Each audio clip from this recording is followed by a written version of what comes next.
Talk about Mexican Independence Day. We can call this Teddy Atlas here in Las Vegas, Nevada. You heard from the champion himself, knocking out the competition.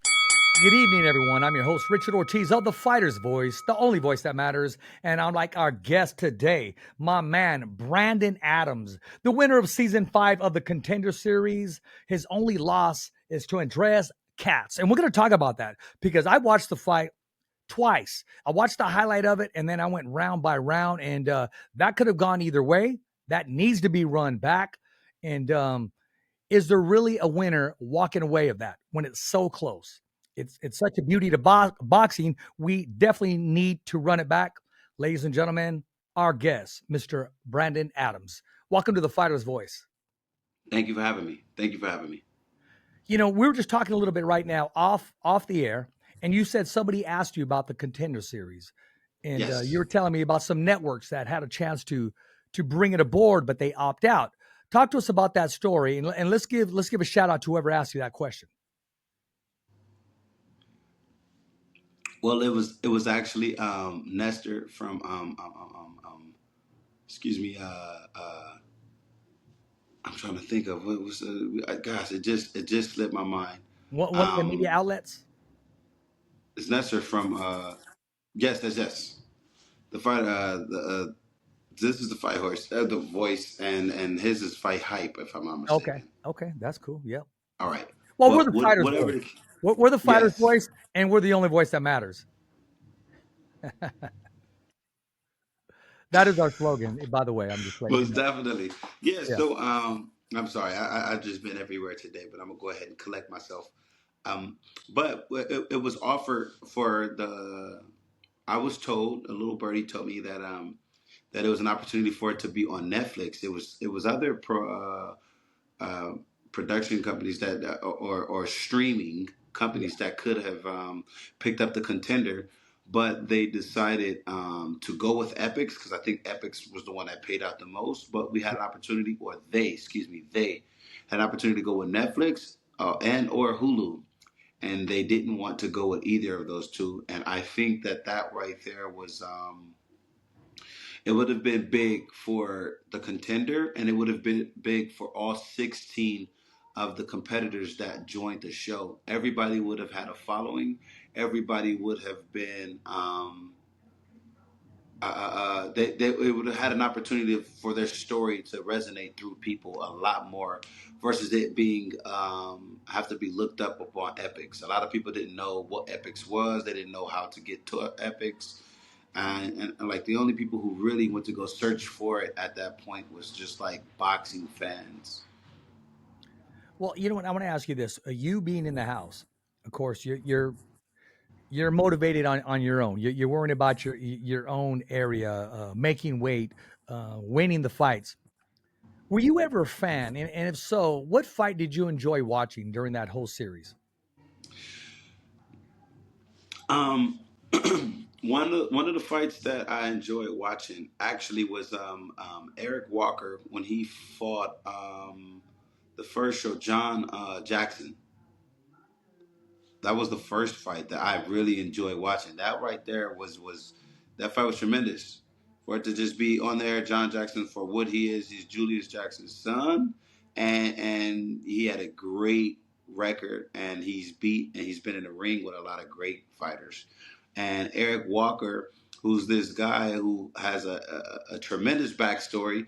A lot of people don't know who he is, and them going in there sharing the ring with each other, man, and how Eric just overcame the boxing pedigree and was able to not only neutralize a lot of things that John and Nazim have for him. May Nazim rest in peace.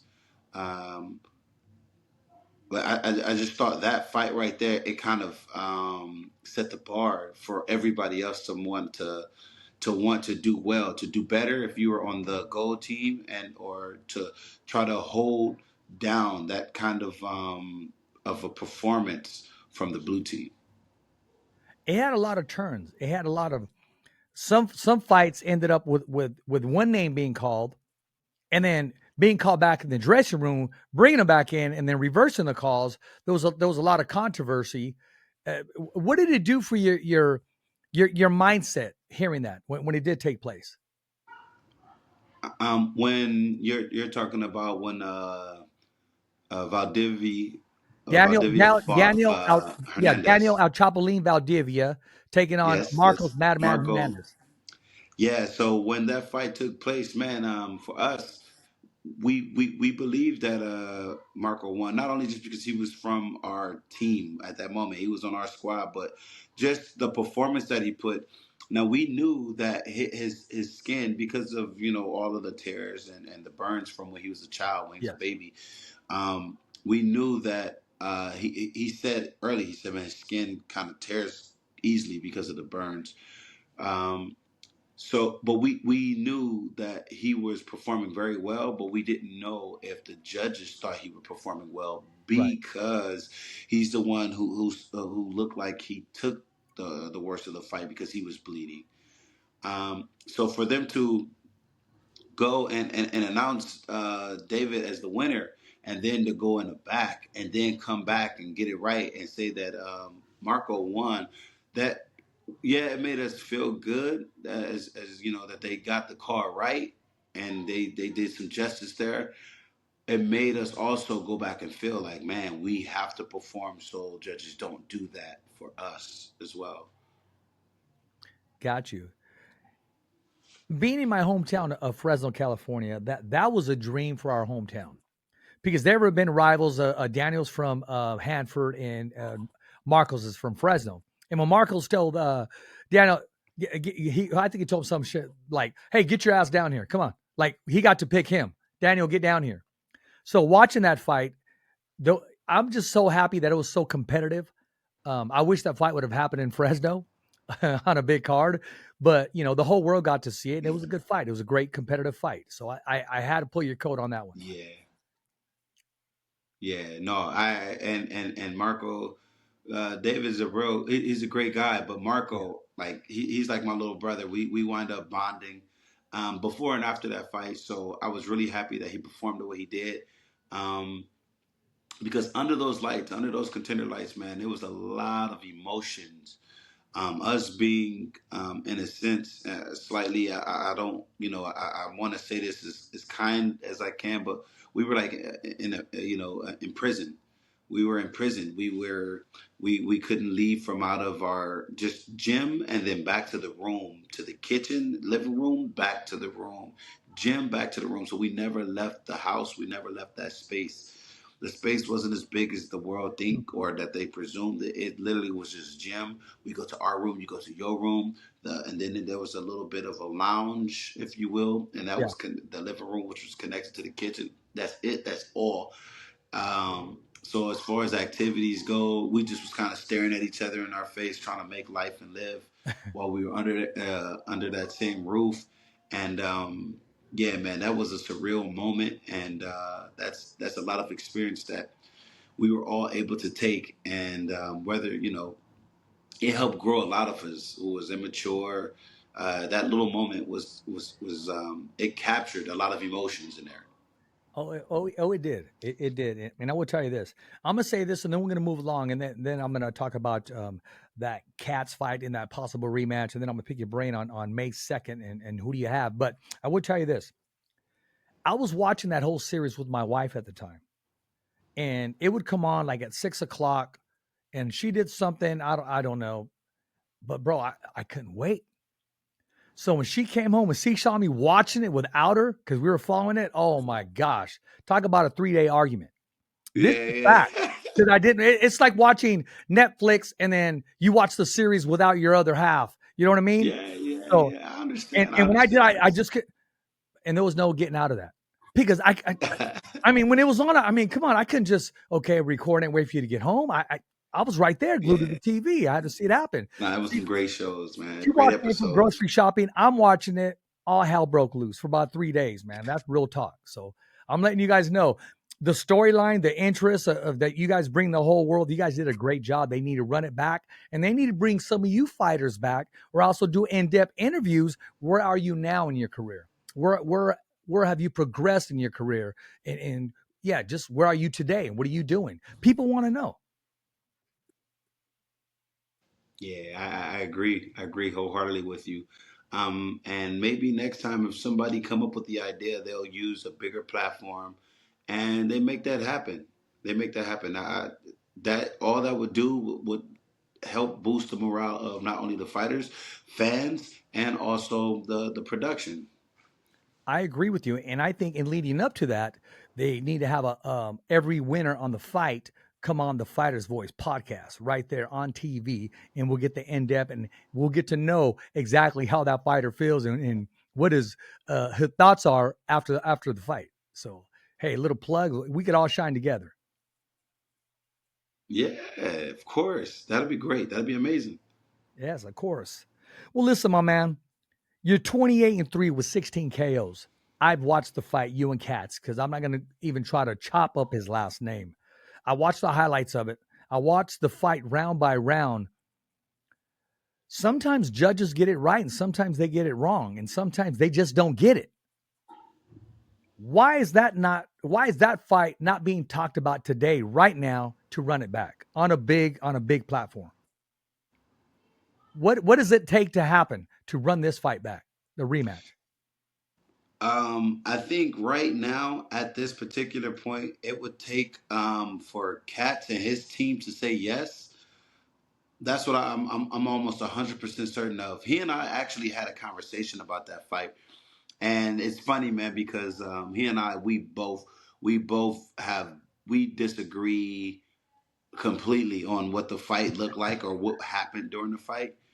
Um, I told him there was a lot. There was a lot. The fight was close, and I will never take away the fight being close or looking close. But I 100% feel that even though he was pressing, using his head, and throwing a lot of fouls, doing a lot of fouls, I still I saw those low outworked blows. him. Yeah, a lot of low blows. I outworked him and I outlanded him. Um, and he told me for 10 rounds he dominated. And I told him, I said, hey, listen, man, if that's what you and your team truly believe, he said there was no controversial win. I won. You have to kind of let it go, Brandon. And you're like basically saying that I'm being a poor sport and the fight isn't as close as I think it was or other people on my team believes. It's just more so of I was liked, and I said, Katz, brother, listen to me. Let's be clear. You're from Greece. This is my home. I'm from America. You don't come to another country and just beat the countryman, especially if the countryman has a title and you have nothing. That doesn't happen. That doesn't happen. One. Two, I told him, I said, man, I counted and docked over 33 low blows.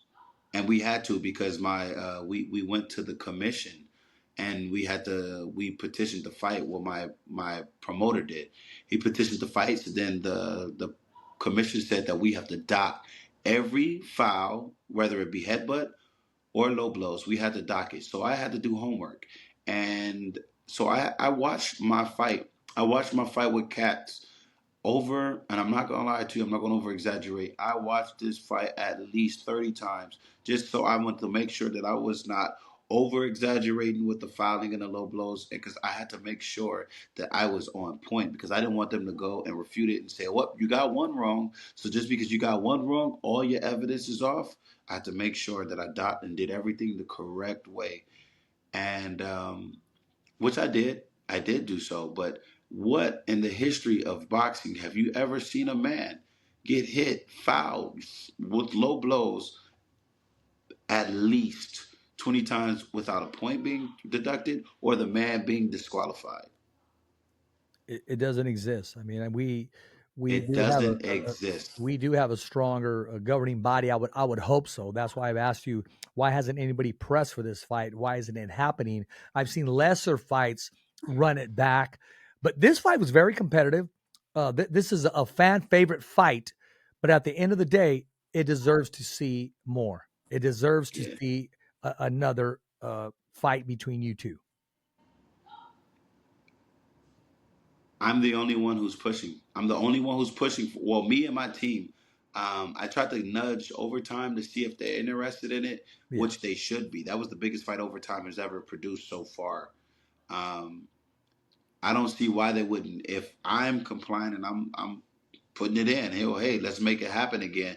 Katz is like, oh, we already fought. That's and I feel like Katz is the one who's trying to weasel out. I think Katz and his team. He said, Brandon, we were in the ring. We fought 10 rounds, man. I'm not running from you.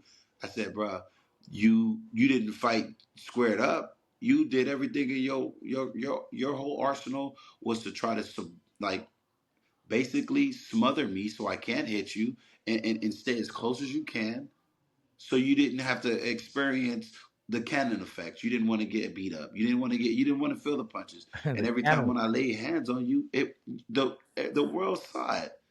Like it wasn't like when he was hitting me, it looked like I was being, you know, pummeled or beat down. No, no, no, no, no, no. You see execution. You saw every time when I counter out the catch and pulling, the constant me staying busy.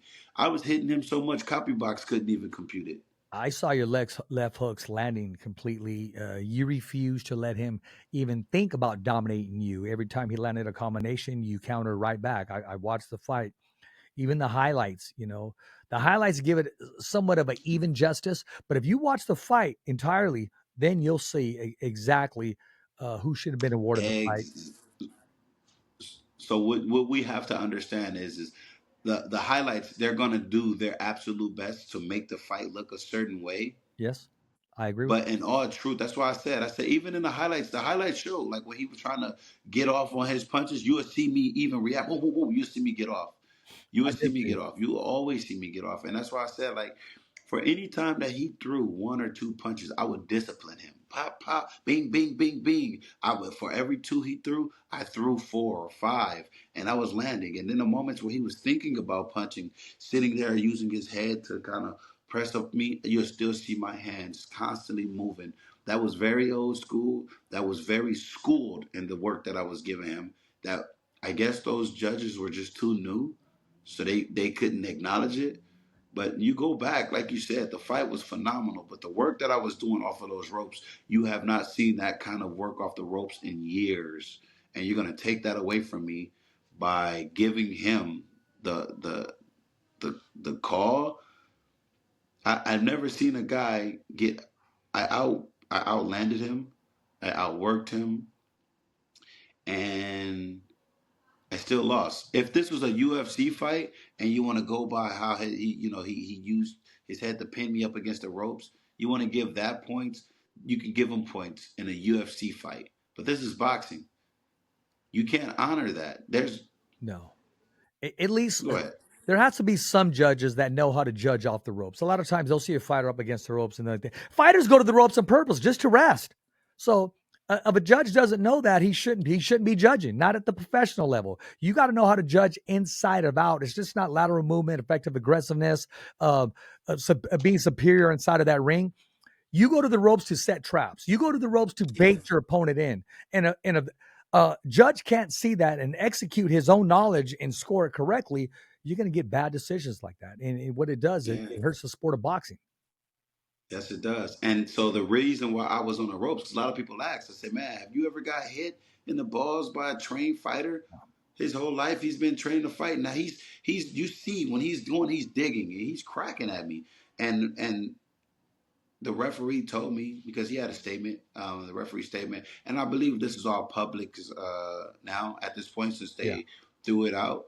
The referee said from where he was at, he couldn't tell that I was being low blow because he couldn't hear because the stadium was a warehouse. The stadium was a warehouse. There was no jumbotron. There was nothing, no Titantron, nothing to show how it was being fouled. And then No two, he acoustics, no said, nothing. Brandon, you took those low blows and you never really reacted.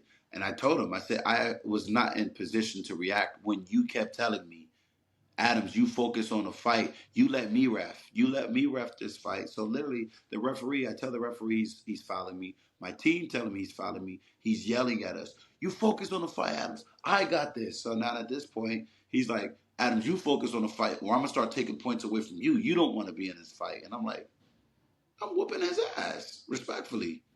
Yeah. I'm touching him up. So I was definitely in a real tight spot in that fight, and I start to recover a lot better. And I started using my legs like later on, in the fifth and sixth round. And then you start to see me laterally move, and you saw he had nothing. He had no answers to that motion. He had zero answers to that movement. No, when you made So the transition in the second half of the fight, he really didn't have any answers. And as far as that referee, I wasn't in position. Then get your ass in position as the referee to make the right calls. Then get in position. That is your yes, job, to get in position. Forget about the camera. I don't care if you're in the way of the camera. That's secondary. Get in yes, position. You're paid. You're hired to be a supervisor, the third man inside of that ring, and you need to do just that. So for him to tell you that is okay. I mean, it is what it is, but you got to continue to at least press him for this rematch. If not, we just got to move on and keep shining. And then when you get to that level, just say, you know what, let's run it back, because the world wants to see this, and we need to erase this before it's all said and done. We got to hear the excuse 11th me. round. No, I was just going to agree What, you with know you. what, I was Brandon? going to 100% agree with you. I'm No, go ahead. like I said, I'm trying to see if they're interested in doing so.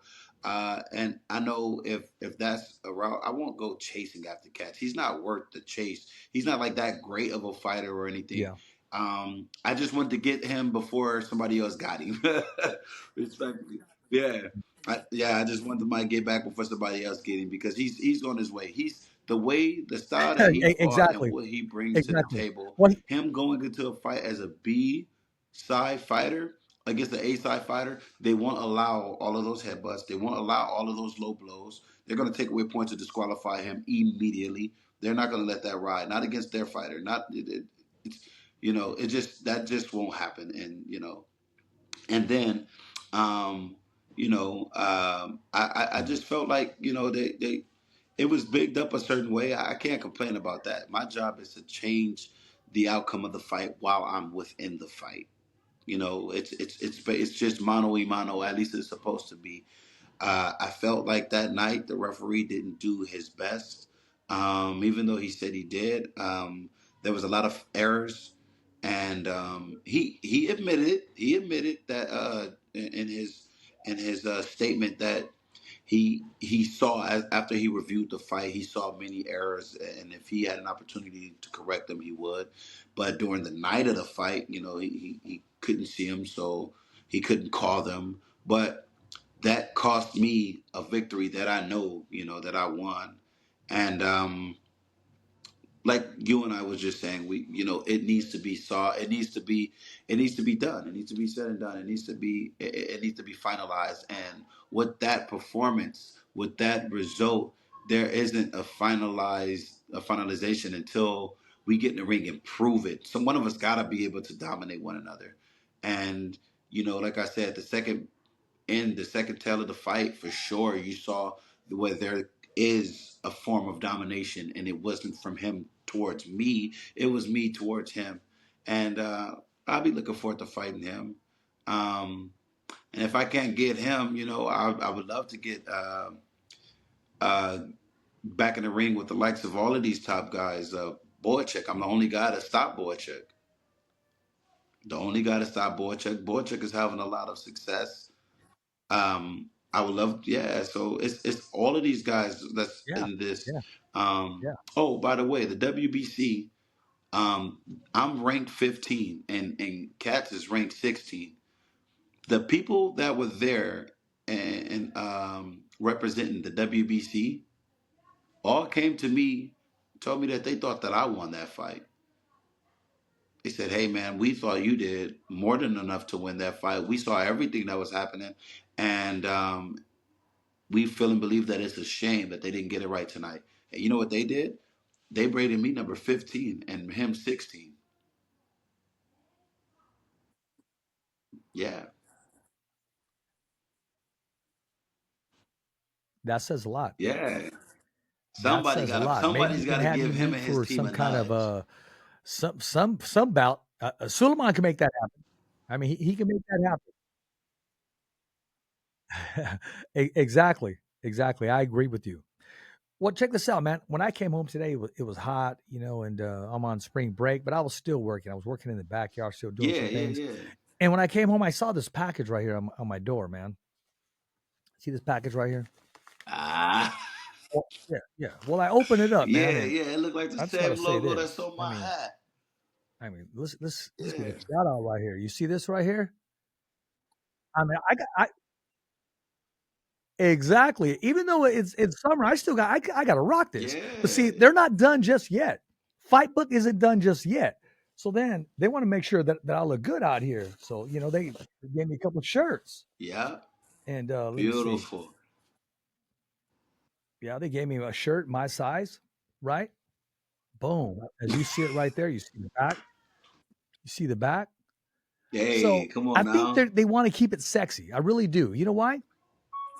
Because then they give me one for my girl. Real You gentleman, see that right there? real gentleman, Boom. They want to make sure we look good and sexy in the house. like men. Exactly. Because you already know I'm going to wear mine, with my sweats or Uh something. But huh. when my girl puts this on, Yeah. this is probably all going to come on. So let's keep it 100. You know what I mean? I can do that all day long. So, I want to give a shout out to him, man, for taking care of me and Fight Book. Fight Book, guys. Listen, if you have not subscribed to Fight Book, you better Yeah. subscribe to them now. You better Real follow soon. them. You better give them a like. You better give them a listen because they're going to be doing some big things as they already are doing big things. And hopefully one day you'll hear me say, I want to thank one of our sponsors of the Fighter's Voice podcast, and that's Fight Book. So get down with them, guys. That's Get down exactly with them, what's gonna guys. happen. Get down with them. And I honestly, I really don't. People give me shirts all the time. They do. I work at the high school, so I'll give them to some of the kids or pass them out. And I appreciate them, but I never throw them on the show. I just don't because even the water, I take the logo off because they're not paying me. They're not. They're not sponsoring me, so I take it off. But Yeah. I love what they're doing in the sport of boxing. They collaborated. What was it about a month ago with Marv Nation Promotions? Put on a great show, Long Beach, California, and Yeah, man. I can't wait to work with them. I look forward to having them on the show. We're going to talk about exactly what they stand for in the sport of boxing. And I see you rocking that hat. So I figured, hey, if this good looking man could wear the hat, I'm definitely going to rock my stuff too, as well. So I just got to have, you know, let them know what time it is. Got to let them know what time it is. And I appreciate the gear, man. I mean, boom, at my doorstep. Picture perfect timing. So listen, Hey, Mark Habibi he's talented. you know what? The Bible always says iron sharpens iron. So I truly believe you need to rub shoulders with those that are sharpened and you can both shine together. And, somebody like that who knows what they're doing, Yes, who I crosses every agree. T, dots every I, and is one of the most honest gentlemen in the sport of boxing because there's not many of them. You want to surround yourself with their presence and, just knowing them and just knowing that, hey, I do know some people on my Rolodex that are straight shooters and that are fair in the sport of boxing. Yeah, you're 100% right. I couldn't have said it any better. It's the truth. Well, listen, man, you still got some rounds in you, but I know you know the sport of boxing and you're going to continue to contribute in the sport of boxing. So right now, I want to pick your brain. May 2nd, we got 6 fighters. I want to call it the tournament. And I want to talk about the first fight that's coming up out of the 6 guys, which I think should be the co-main event. Timothy Bradley told me earlier today that it should be the main event, and I'm talking about Teofimo Lopez and Arnold Barboza. What do you think of the matchup, and who do you have and why? Well, I have Arnold Barbosa. The reason why I have him is because I've watched this kid come up with me. So that's who I'm choosing. I think it's going to be a great fight, but I think Arnold got what it takes, and I'm going to support him. You know what I'm saying? Because he from where I'm from. That's pretty much the reason why I'm gonna do so. I'm supporting him because he native. You got to go for you know what I'm saying the home team. How do you not love Arnold Barboza and his dad? His dad is um, so humble. Now, Arnold gets this victory May 2nd. We're talking about Arnold Barboza Sr. in the talks of trainer of the year. Because that game plan with Hmm. Jose Ramirez after coming off that that the way he looked against Sean McComb, vowed to say, hey, I'm never going to look this bad ever again. Go back in the ring with Jose Ramirez and then Cambosis. And he's making this things happen, man. I mean, going down to the UK, making that happen. No, was it Cambosis? No, I'm sorry. No, not Cambosis. I always get these guys mixed up. The guy he just beat in the UK. Catterall. I'm sorry. I get Yeah, I know who Cambosis and you're talking Catterall about. mixed up. European fighters, I do. But I know who Josh Taylor is, so I don't throw him in that mix. But no, I mean, let's talk about his victories and talking about the judges. They got it right. You clowning, huh? You laughing out because you know that's the truth. Cambosis and Catterall, I mean, they kind of got the same style. Yeah, yeah. I They understand that. do. No, it's the truth. It was funny, man, because I was Oh, like, it's oh, this okay. dude Hey, is funny. this segment may be on our bloopers because we do have a bloopers section too, and it does happen. It happens many times. And actually, we have a blooper segment with your buddy Marcos Hernandez. I'm gonna have to send it to you. And Marcos just couldn't get a word out. He just kept laughing and laughing during the interview. This is in Las Vegas when he was on the undercard of Floyd Mayweather and Conor McGregor when he got that. Yeah, was Oh, it Kevin okay. Newman? Right? Yes, the first one. Yes. Yes. Uh-huh. But no, I mean Arnold Barboza. I mean, yes, I mean he's come a long way. Timothy Bradley at one time called him the black horse of boxing. I called him the brown horse because he's Mexican. But he's here today. I mean, Yeah. he left top rank. Top rank could have made that fight. It didn't happen. Golden Boy, they didn't hesitate to make him and Jose Ramirez and put him in a position to make a big name for himself and become a legitimate world champion. It So that is going to be a good fight. is. Now, what do you think about Yes, it Jose is. Ramirez and Devin Haney? Um, all right. I want to see how if Devin was able to get himself together since after that fight, because as a fighter, we know he took a lot of punishment his last fight. If he can overcome that and stick to boxing and don't worry about anything else that was going on, Devin is one of the bigger Yes, guys it at is. that division, and just him being a pure boxer and staying away might not be too fan friendly, but he can pull it off. That style. Um, yeah, with that style, he could pull it off. Yeah. People might not like it, but we watched when who am I thinking of? Like Shakur Yeah. does it all the time, whether he hurts his hand or not. He puts on a hell of a performance. I'm just being honest. He puts on a performance.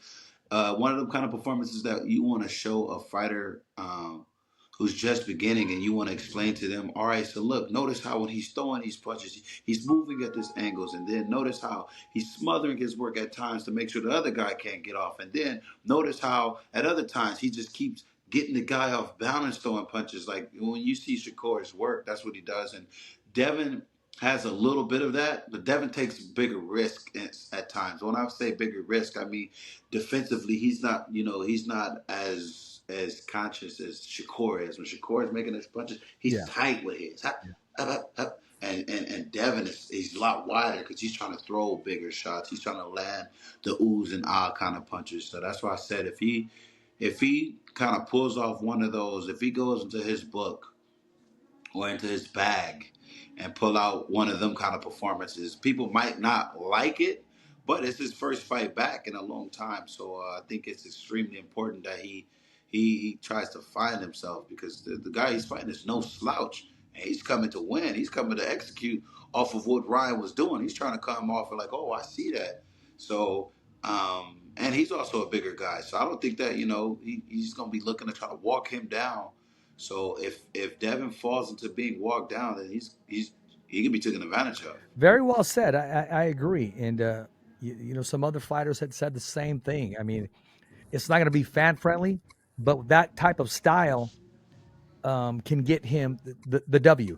Now, if it's a competitive fight, you got to lean towards Jose Ramirez because that's exactly what Jose wants is to trade with you. That's his Yeah. puncher's chance. I'll eat one to give two, or vice versa. And if I was in Devin Haney's corner, stay on the back foot all day, stay off the ropes, tie him up, move it up. I don't care of the crowd boos. I don't care. Get that W, put Yeah. yourself in position to erase all that controversy. But there's a man in front of you. I've known Jose for a while now. To this day, I've said it before. I've never seen this look. He didn't have it against Maurice Hooker. He sure in the hell didn't have it against Josh Taylor. And I'm not knocking Jose, but he has a different look today. Win, lose, or draw, you're going to see the best Jose Ramirez come inside of that ring. Now, if he is not victorious, it was still the best Jose Ramirez. It's just Devin Haney had something to do with the decision by the way he performed. But there's not Right. going to be Right. any excuse from the Ramirez camp. And at 144, they're even Right. talking possibly now at just said, hey, let's just come out at 147 flat. That's been the rumor lately as of today. So who does that benefit? It benefits both men because both men are big men, Yes. naturally big, and I can't wait just to see a high impact fight. Yeah. I'm excited for that. I agree. I Now agree. in the main event, you got, of course, you got Ryan Garcia and Rolly Romero. What does this fight do for boxing? And can Rolly Romero pull an upset? I say upset because Ryan is highly regarded as the favorite in the main event. Yeah, Could Rolly pull it off? Yeah, because Rolly is very awkward. He's athletic and he's awkward. He's not your regular typical boxer. Doesn't have the regular typical boxer style. Even his Philly shell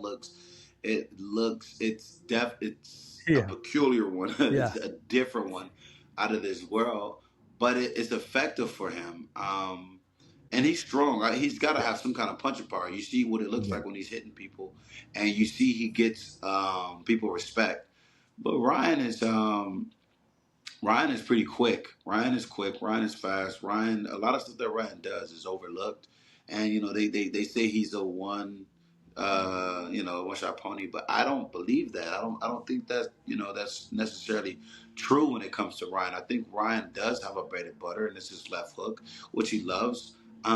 But I think it's a lot of things that Ryan does that sets up his left hook, and people don't give him enough credit for him setting up his left hook. Um, and how excuse me, how Rolly kind of leans into it's going to be real awkward to see how this fight actually unfolds because Rolly is not a great lateral mover. Out of the two, Ryan is actually better at lateral movement. But what Ryan does and what Ryan does do when he's on his game at times, he does this in and out thing where he's pretty flashy. He has a quick first step, and that's how he gets that left hook off. And Rolly, um, like I said, Rolly is very awkward. He'll throw punches being extremely low, punching up, So I'm favoring Ryan this fight, but I would never count Rolly out of the fight, honestly. I think Rolly is very strong. I think he does load up on his punches, gives it his all. It's rare that you see him throw a jab. He'll maybe Paul out there like the way Roberto Duran used to, but just to bring in something Yeah, heavy. I've been told by many fighters, even when they block the punches, they feel him on the glove that he does, hit hard, and he is a very strong fighter. I think right now Ryan has a different mind frame than he did before. I think he's actually taking it even more serious than people give him credit for. And I truly believe he wants to make a statement in boxing. Now, my yeah, question I is to believe so you: too. does Ryan Garcia need a world title to continue doing what he's doing? Because he doesn't even have a belt, and look what he's doing in the sport of boxing. Um, Honestly, Ryan don't need it. He has a tremendous fan base. He has a fan base, and right as you can see, he's not fighting for a world title, but he can headline because his name pushes that kind of weight, um, and that's respected. I know a lot of fighters might feel a different kind of way, but you have to. It just shows that what he has done from the marketing side of things. Um, that's the new side of boxing. And it's not so necessarily new. It's not new. It's just he's shown that there's the route to being able to do so is you can get big outside of boxing, come into boxing, and then become that guy, become a bigger star. And you can't hate on it because he's been very successful doing it, and he's showing you a different way of being successful. So you can't knock it. You have to learn to be able to be a chameleon to do most of all of these things, and you can get caught in a shuffle. But that's why it's extremely important to have a Yeah. great team around you who knows what they're doing. Use every asset, and understand what each person is good at and what they can do and what they can bring to the table. And you guys learning how to work together, and yet that's how you keep everything rolling and Well, going. let's talk about you rolling and going. Is there some fight news coming up? What's on the horizon? What's coming up and what's next? I want to know what's next. I want to make sure that we follow you. I want to make sure that we possibly attend your fight. Being Brandon Adams isn't easy. A lot of pressure after the show, after the series. I mean, a lot of expectations. Yeah. And we already know once you dive into boxing, it has a small window.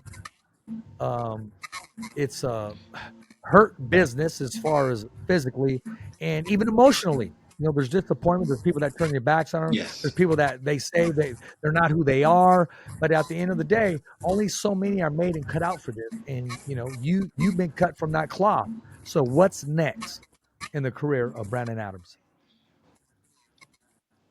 Well, as I just said before, we reaching Okay. out to Cat's team. We're trying to see they're hinting that he wouldn't mind taking a fight. He just got an obligation right now. And I said, take care of your obligation.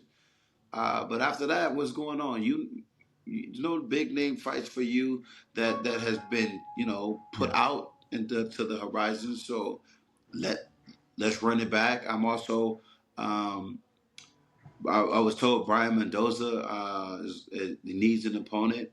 He needs somebody he can fight. I would love to get in the ring and fight him. Anybody who that's at the top, Boachuk. Boachuk had a fight where he kind of, from what I hear, I didn't watch it, but they say he ran through Yeah. the guy that he was fighting, and I would love to get the opportunity to fight him again. Um, Madrimov just fought Virgil, excuse me, Virgil. He fought Boychuk. I fought Boychuk. He fought Boychuk, and the end result was the end result. A lot of people thought he didn't win. A lot of people, but there's a line where he and I could see each other. He and I could fight because we both fought Boychuk, and if him and Boychuk might fight again, well, maybe he looking my way to fight me since we both fought the same guy. So, like, that's Yeah. what they do in boxing. So I'm definitely looking for an opportunity of getting in a ring and fighting any of these guys. Like, I am 100% not the kind of guy that usually call out people, but I would love to get back in the ring and fight Cats, Boyd Chuck. I mean, these is just guys that I'm naming at 54. But my whole career, I've bounced from 60 to 54. I wouldn't mind getting in the ring, fighting. Um, Anybody. I fought Jamal Charlo at his absolute best.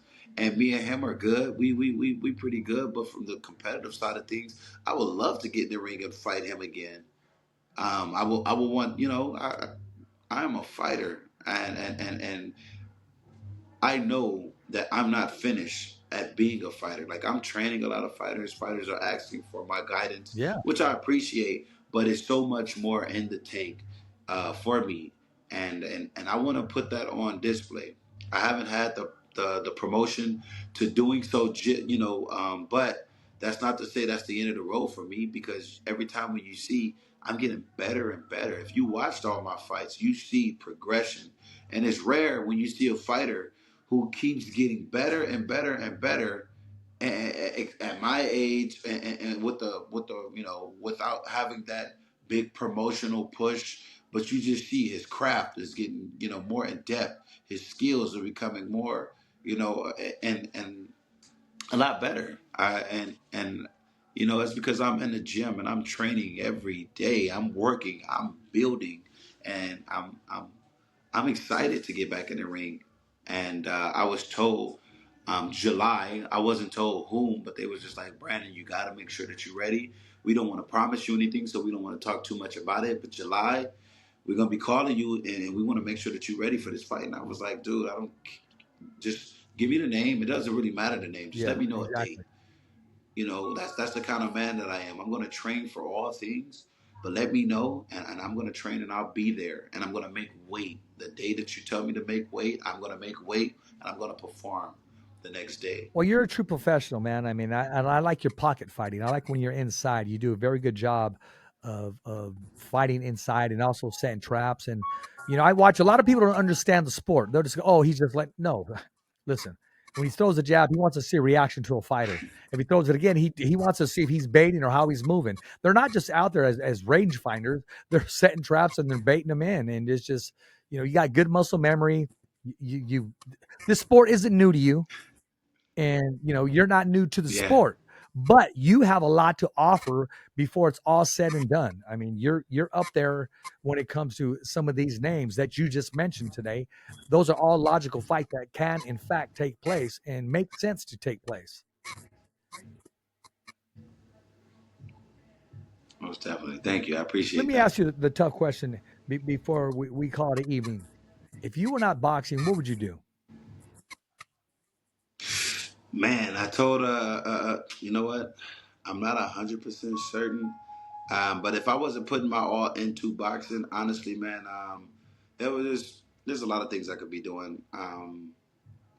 If I was going to school to keep my family off my back when I first started boxing. I was going to school getting my G's, and I was going to be a Okay. firefighter, just because I didn't want nobody oh Brandon, nobody in the family boxed, and don't nobody know anything about boxing, and nobody knew of my coach Dub Hunley at the time. Nobody heard, his name wasn't so big enough for everybody to feel, he was respected enough. But my family didn't know anything about boxing. I understood and knowing that Dub Hunley was trained by Eddie Fudge, and Dub also helped, Freddie Roach. The list goes on, you know what I'm saying? From all the way to James Blackburn, who started showing the fitness shell way back when, you know, um, moving all the way forward, man.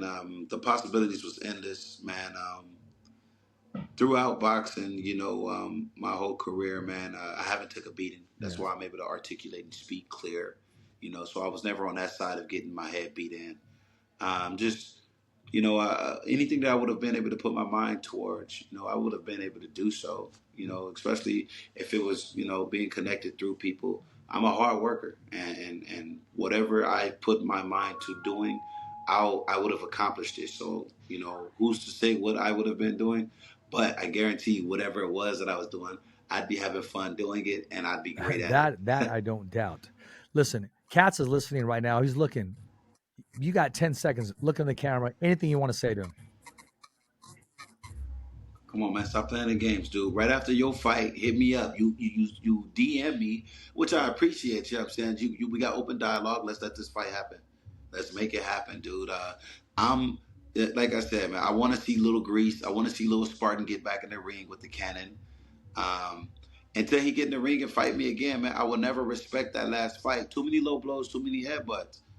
Too many low blows, too many headbutts, man. You got to make up for it. You got to make up for it. You can't ever call yourself a winner, and when you was hitting the guy all in the balls for that many fights. Come on, man. That's not a real warrior. You call yourself a Spartan warrior. You're gonna low blow me all day and call yourself a true warrior because the management that you work with is like, what I'm saying, they take care of their fighters. They make sure their fighters win. Like, come in, let's make it happen, man. I'm not gonna name drop, but you go and look up who his manager is and see how all the fights go for his manager when they close. It sucks. It sucks that I was on that side of it. I ain't gonna complain about it. I just want to. I mean, I just want to. I want to see him again about it. I want to fight him again. Hey, only on the Fighter's Voice. You hear it first. And we're going to make sure that we get this and we push it out to Team Cats. And whatever it takes just to get the ball rolling, we wish him well in his next fights. We want him healthy. We want no excuses at all when this rematch starts to materialize and starts to move forward. and those names will be signed on the contract. I want to ask you this: how do the fans, followers, and supporters stay in tune with Brandon Adams? How do we Say stay that in one more tune with time. you? What's your handle? How do we follow you? It's easy. All across the board is Cannon Nation.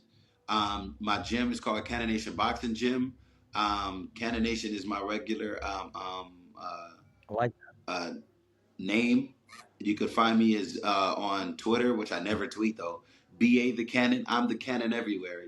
Anytime you type in the Cannon, I'm gonna start popping up way much more than our legend Shannon Oh, Cannon there you did. go. Okay.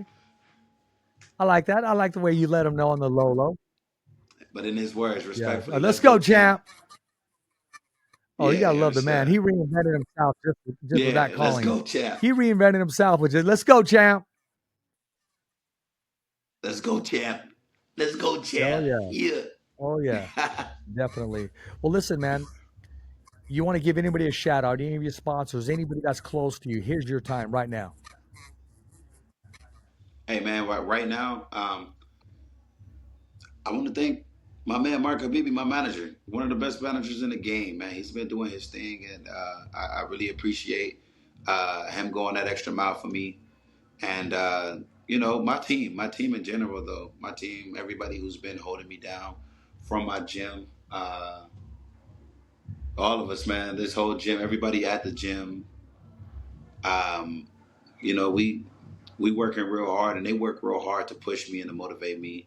Um, Business partner, Coach Cam, my family, uh, my trainer, Dub Hundley, Trevor Sobrano, all the young, my little brother. Like it's a whole, it's a community, Like a man, that family. keeps me going, and I'm just real appreciative.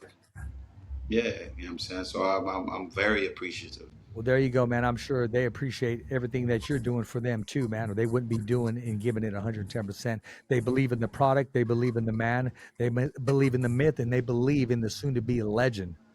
Ladies and gentlemen, I want to thank our guest, Brandon Adams, for taking the time to sit here with the fighter's voice, the only voice that matters.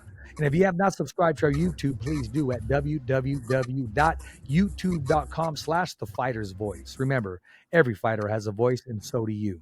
As always, it's a wrap. Thumbs up for Rich. Okay, fight fans, it's not goodbye, but until next week. Remember, it's always voiceography at its finest. So on behalf of Richard Ortiz, the special guests, saying hasta luego, babies. And always, thanks for listening.